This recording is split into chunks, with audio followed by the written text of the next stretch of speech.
Okay. You were right. I was wrong. You happy? Looks like Lance Stroll left the oven on again. And if the rumours are anything to go by, he might have burnt his career to a crisp. You might remember that I was not that long ago heralding a possible turning of a corner for one Lance Stroll. Maybe it him back to full fitness, a strong recovery, new race engineer, or Adrian Newey's presence giving Lance maybe a boost. Because he'd been carrying Aston Martin all the way through to round 9, Stroll was having the best start to his Formula 1 career. Until it all then fell apart, and then he went into the back of Charles Leclerc at Monaco, and A word to the wise, if you ever want to make content on YouTube such as this, be prepared to be wrong sometimes. This ladder has been through a lot with me. In regards to why there's been a sudden twist, I'm not going to be fueled by blind hate or baying for blood here.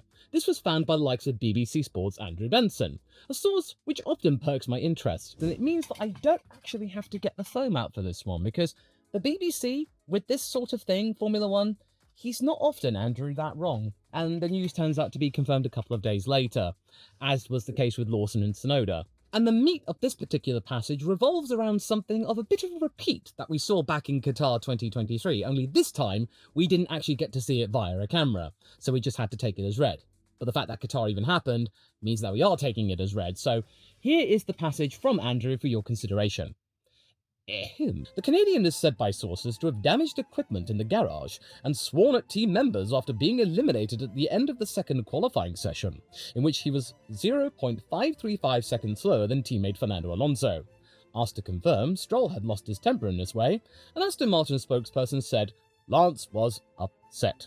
The spokesman said the injury and the episode in the garage were unrelated. Okay, this is where we and all of the reporters and the cameraman who actually picked up the crash out in Qatar would go and kiss Andrew right now. Had we never seen that and we then got this report, we wouldn't have taken it nearly as seriously. We'd be just thinking, oh, come off it. Lance is often seen as a jerk, but he's not that much of a jerk. Sure, the team did then come out with a more elaborate denial and the article was updated, but in my mind, it came too late. The 3-word reply did more damage than expected. Also, we've seen Stroll lash out before, on video, after another bad qualifying. That incident, the pushing of his own personal trainer, resulted in FIA disciplinary action. Sure, it didn't actually amount to a penalty, and Lance Stroll didn't have to make a public apology. He only had to go to the FIA in secret and go like, yeah, I'm sorry. And in fact, Aston Martin, throughout all of that, do you remember? They never acknowledged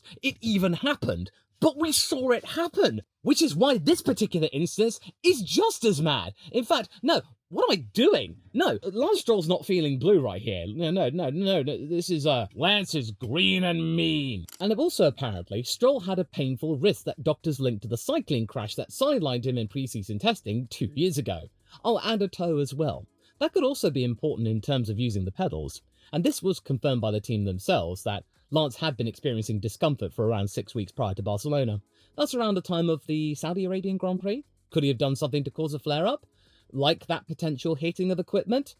I mean, it can happen. After all, we have seen drivers actually go on to race with somewhat of an injury, or sometimes a complete bone fracture.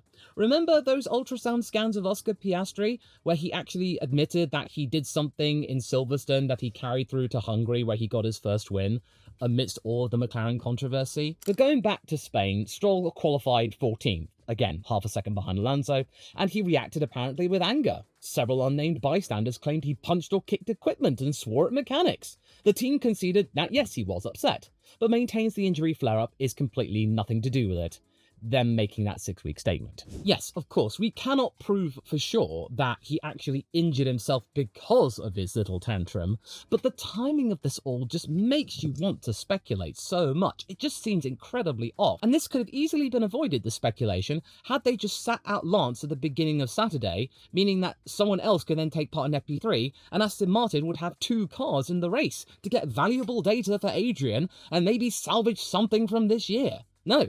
All this did was block out the car, and Lance then completely lose it, seemingly, reportedly, allegedly. Either way, all of this has really shown that right now, just when we thought that Lance Stroll had got a handle over things and the car being so bad that it wouldn't really matter how badly Lance was doing, it means that Aston Martin have to really just ramp up the optics machine again and play damage control. And considering that Adrian Newey is in the building and he's not going to be taking any more excuses for anything to do with the team, I think that the PR machine for Stroll and the team is going to be really limited. I mean, saying Lance was upset, is that all you got? Newey's arrival, it's killed any excuse. It's not just raised expectations.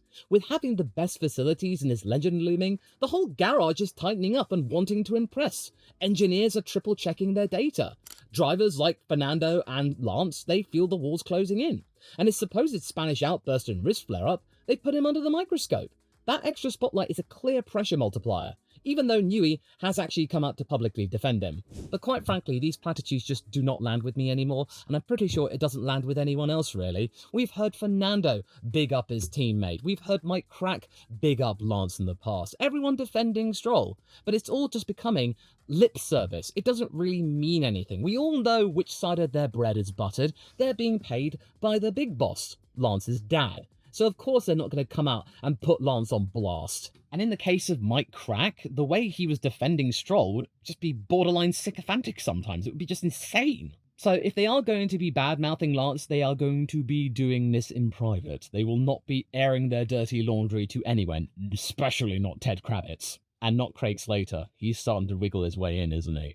And Alonso could live up to his teammate killer legend inadvertently. He'll be extra motivated to prove Adrian that he is worthy of driving his car. It'll be a life goal finally achieved. To work and drive for a man who the Spaniard considers his greatest rival in F1. We all know Fernando by now. Once he gets the bit between his teeth, he's not going to let go. Those two, Fernando and Adrian, are going to be pushing incredibly hard to meet specific trackside targets, that they are going to make sure that the AMR26 is the best machine it can possibly be, given the time and resources that they have.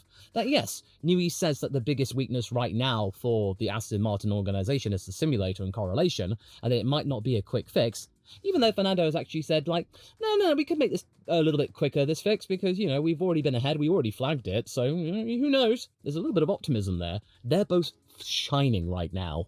So therefore, it's going to be extremely urgent that both Alonso's and Stroll's lap times and racecraft are absolutely top-notch to get the best representative data. And hey, if Stroll actually does turn around and come back from this really, really well, then it will give all the praise that Newey's been giving him some kind of authority. It'll actually mean something because of his legendary status, Newey. Because make no mistake, Adrian's aura alone, he doesn't have to say any words, is enough to rattle many cages. And I'm pretty sure that it's rattling Lance's cage at the moment. And it's also kind of sad in a way, because you just felt like for the first time in a good few years, Lance had actually reached the best fitness he had since that particular bike incident. And something sustained so simply, a bike accident, something that should have been just a casual pursuit and a bit of exercise. No, this could ultimately turn out to be career-ending. Or this could be a limiting factor. This could be compromising his peak performance. And considering that there are more and more big names coming around to Aston Martin, not just Papa Stroll, we're talking Honda, Aramco, other big name sponsors coming in,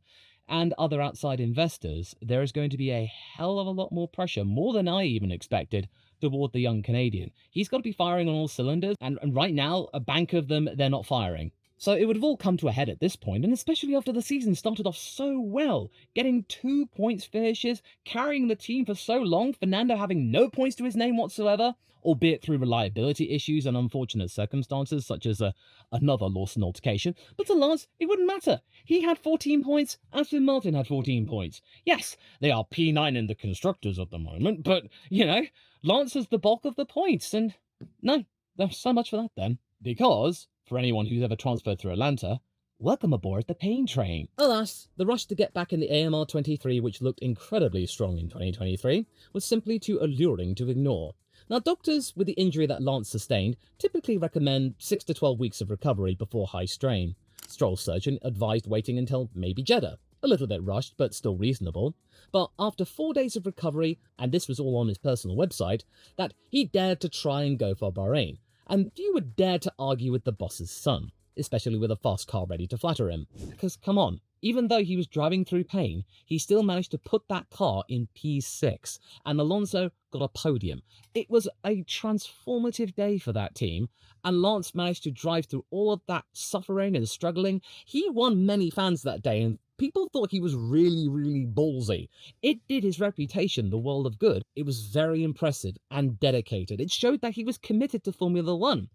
It's just a shame that it didn't last. The car completely lost its sense of direction thanks to Dan Fallows, and I personally think that their big high-profile announcement with Honda for 2026, 2.5 years hence at the time, was probably not the right thing to say with Toto. Oh, fine, Papa Stroll, you want to play it that way, you get to get the hand-me-downs. Yeah, as in they probably didn't get the best Mercedes equipment, be that rear suspension and powertrain. In any case, the rush to get back in that car could have devastating consequences for he and Papa Stroll's desire for winning a world championship together. Because according to the National Library of Medicine, it could lead this particular rushing in to complications further down the line. Persistent pain, tendon irritation, they've been noted within patients after surgery, which could easily be exacerbated when subjected to the pressures of a Formula One car, because Lance compressed 6 to 12 weeks of recovery into just 2. Even with the best medical facilities and the best doctors that you can possibly buy, time can easily go against you. You can't rush time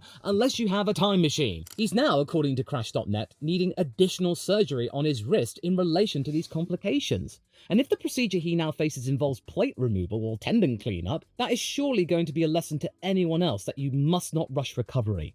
And the talk that Felipe Drugovich might sub in for Lance at the Canadian Grand Prix in 2 weeks' time, it's not that he will be subbing in. That's a concern, because I'm getting a sneaking suspicion, I will get the phone out for this one, that Lance and Aston Martin may rush him back in for that Grand Prix in 2 weeks' time. Surely they would have learnt something by now.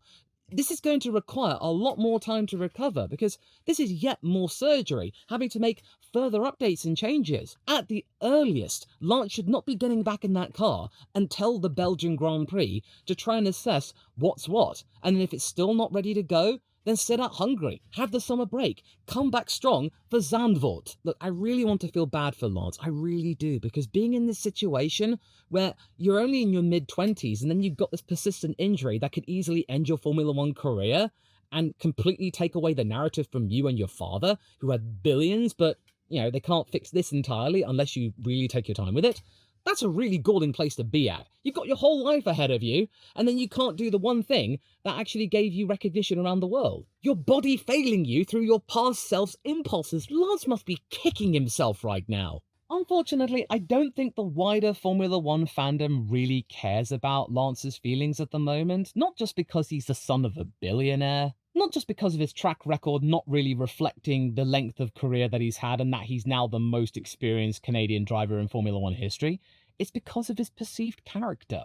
And reports like Benson's even getting around to being circulated and kind of taken seriously. And that people just look at it and go, yeah, no, I get that. No, I can buy that. It's not people just look at it like with the Christian Horner Ferrari rumours and people just going, come off it. For the case of Lance in Formula One, it's like trying to win Wimbledon and your dad's the umpire. The crowd doesn't care how well you hit the ball, they are going to boo you anyway. The evidence points to one core spark, an awkward mix of said chronic pain and acute humiliation. Stroll had been nursing discomfort for a while, then qualified way behind his teammate, who is nigh on 20 years older than him.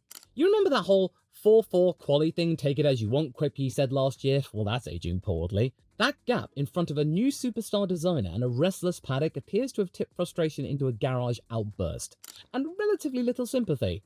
Like, say, with someone akin to Daniel Ricciardo, when he too injured his wrist. But unlike the Canadian, he took his time to recover. In other words, the injury set the fuse way back in the past. And then after having a really good solid season, he then gets a reminder in qualifying that Fernando is faster than you. That lit the fuse. And then the team's reaction in the wake of these rumours? Not really convincing. And why? Timing. Because reports say that the decision to not have Lance race for the Spanish Grand Prix came after the garage blow-up. That timing really does not add up. It really does invite more foam. And it might have given Drugovich a chance to race. Even though I don't recall seeing him around Barcelona, the only person I saw in the garage was Jack Crawford.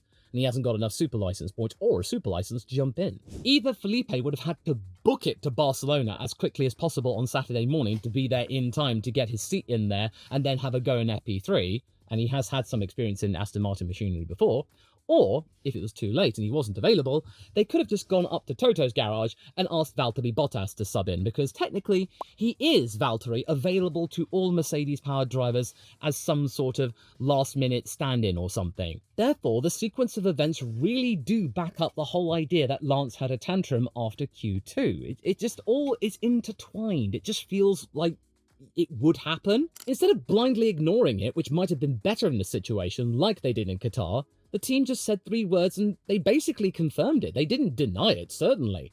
Smooth. Then Mike Crack waded in with his own opinions, which I usually tend to ignore at this point, but then he claimed that he was on the pit wall and had not heard anything, so thought this was typical media stories. This was meant to have happened in the garage and behind the pits, so how could you have heard that, Mike? You weren't there. So how can you comment on something you were not there for? And I doubt that there would have been any radio chatter going like, dude, Lance is really tearing it up in the garage. There wouldn't have been that gossip going around because people care for their jobs. They're not going to be going like, dude, Lance is crashing out. Come and watch. They're not going to do that. They're just going to be going like, look busy, don't look at him, don't look at him, do not look at him. Let him crash out on his own, say nothing. So, Mike, sorry, I'm not buying it. And it does make you wonder, had Lance made it to Q3 and maybe outqualified Alonso, he would have actually been able to drive through the pain because it would have been a satisfying conclusion. And he would have been on par with the 2-time world champion. And that can easily get you through many things, like I mentioned earlier with Piastri. But if you want to know something really hardcore, then look to Oscar Piastri's mentor, one Mac Webber. He revealed that for the last few races of 2010, that was the one where he narrowly missed out on the title, he had been nursing a shoulder injury from, yes, a biking accident. He was not only in contention for that title, he was leading the championship by 11 points from Fernando. Sebastian was even further back. The Australian had the world title in his pocket, and he was able to get through those last 4 races and then worry about recovery later. Because it was important. He was fighting for a world championship, and he kept going. Oh no, he only talked about it later. He was like, oh yeah, I had a stiff shoulder. Yeah, rough, eh? And Stroll? No, none of that. It's all been big news at the moment, and it's been part of the excuse train, but I don't think excuses are going to land anymore with Newey there. And it really doesn't help that the majority of fans out there want you to fail. Well, yeah, okay, we've now got to get to the age-old chestnut of any Lance Stroll video and talk about Papa Stroll, that he would never allow his boy to fall away from the team, even if he had sustained an injury, because he gets to have the final say, right? Yeah, it's true, he still controls the team, but as far as I can see it, his protection is no longer absolute, and I just feel like in this situation, I don't think Papa Stroll can just go, yeah, don't worry, son, I'll just get you a brand new arm. Because that money is coming in thick and fast. The board wants results. Adrian Newey has raised the bar for everyone. And rumours about luring superstars towards Aston Martin stables in the next couple of years shows that a seat could be sacrificed if it turns into a hard performance versus profit choice. In short, Dad's shield is strong, but not unbreakable. After all, Aston Martin Lagonda, that's the car company which Papa Stroll also owns, they've actually had to sell their stake in the Aston Martin Formula 1 team to prop up the huge amounts of debt that they have. And it means that Aston Martin Lagonda, the actual car company, has no deep, meaningful connection to the Formula 1 team that bears its name whatsoever. Quite frankly, at this point, it's now become sort of a sponsorship thing. A badge. It's like with Alfa Romeo with Sauber, that they're not actually Alfa Romeo, they're Sauber, but with some Alfa Romeo colours and the badge on it. And yes, Papa Stroll does own both entities, but Papa Stroll's entity with Formula 1 is part of the U-Tree consortium. It's something that he does lead, but it's with also a group of other big-name investors. There are other names within the party that may or may not have an opinion about the way the team is going right now, especially related to performance, and 9th place in the Constructors? Really? Only 5 points ahead of Alpine? Then potentially Aston Martin, they're not careful, getting a wooden spoon. Then there's also talk that the Saudi Arabian Public Investment Fund might weigh in on the team and do something with them. Be it throwing money at the team to either get a big name driver, produce even more high-profile facilities.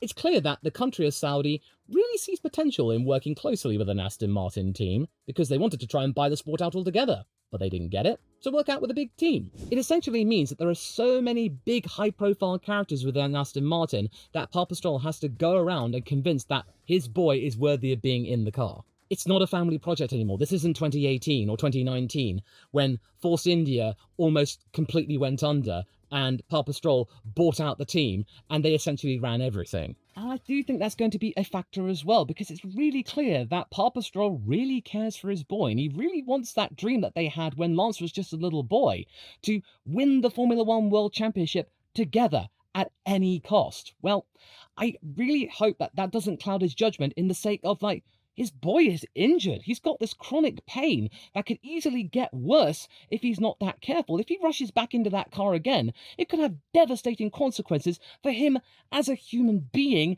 and being able to use his hands. This is something that is really serious. Surely there has to be some fatherly concern that maybe he should be thinking of his boy's overall safety. But then I also have more doubt, because I do feel like the reason why we didn't get Felipe Drugovich in Spain was because, well, it opens up speculation. Because if Felipe Drugovich is in that car, and he might be in Canada, because there might not be any choice, and if he turns out to be just as good at Lance, if not better, and he even scores a point, then that's going to really, that's going to put even more pressure on the Papa. And Felipe, he's prepared to ditch Le Mans to do this. It might be why Lance did qualifying, because it negated the seat, because the rules do say that if a driver does not partake in practice or qualifying, he cannot take part in the race. You have to take part in at least one session, because perhaps no one's allowed to outshine the boss's son in his own car. In the end, Stroll's supposed outburst during the Spanish weekend, his ongoing wrist pain, being slower than Fernando,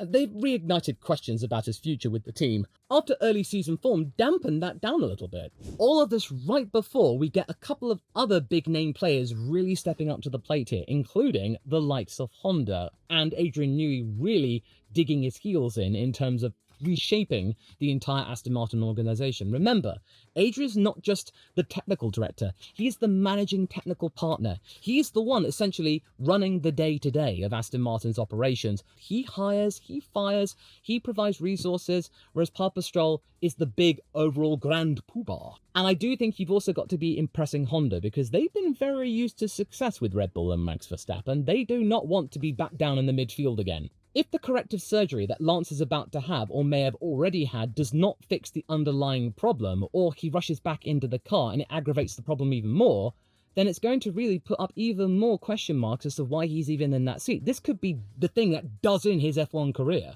The team will then have to spin this in a manner where Lance has to retire from the sport due to injuries sustained years ago, limiting his potential. It'd be a viable escape road. Remember, there is an escape road, Lance. One paved with dignity, not dismissal. It's better for you to bow out on your own terms rather than your dad's shield completely shattering into pieces. And looking ahead to next year, Honda has made it clear that it wants to be at the table when it comes to driver choices. Whilst their CEO Koji Watanabe won't be too pushy, they won't be silent either. Should Lance have to bow out, this may give Yuki Tsunoda an escape road of his own should Red Bull not keep him around next year, the driver clearly not settling well with this year's car, and the team reverting to type and prioritising Max Verstappen. I do think that Yuki could be a decent medium-term solution alongside Fernando should he remain to continue after 2026, and maybe then, if Max Verstappen becomes available, round about 2028 or afterwards, then maybe we might see a Tsunoda-Verstappen reunion, because Max does rate Yuki that he's not a pancake. But okay, I'm maybe getting a bit ahead of myself. It might be too early to speculate about that particular thing. But, you know, right now, Honda is becoming a little bit feisty after initially when they made the deal with Aston, saying, oh, no, we won't have any say whatsoever, and then being cool with Fernando. No. They've got some, they got some pushback now. They might have some creative ideas. And who knows? They might be really, really frisky and be able to tempt somebody like Alex Palou to come over to Formula One, because let's not forget, Alex Palou is Honda powered, and he's been really successful lately in IndyCar, and he's recently won his first Indy 500 title. So he's real hot property. If Honda really wants a big-name driver and they can't get Max Verstappen, or if they can, but they just have to wait a little bit, Then maybe they might put in an offer for Alex, and he might then realise that after all, we might have an all-Spanish lineup of Fernando and Alex for 2026, or eventually Verstappen-Palou 2028, and that would be a very goated lineup across the entire world. It's all foam for thought right now, but it's not as crazy as it sounds, right? What's also foam for thought are the 10 most unlikely F1 records to be broken anytime soon. To find out which 10 I think look utterly unbreakable at this time, watch this video next, straight after this one.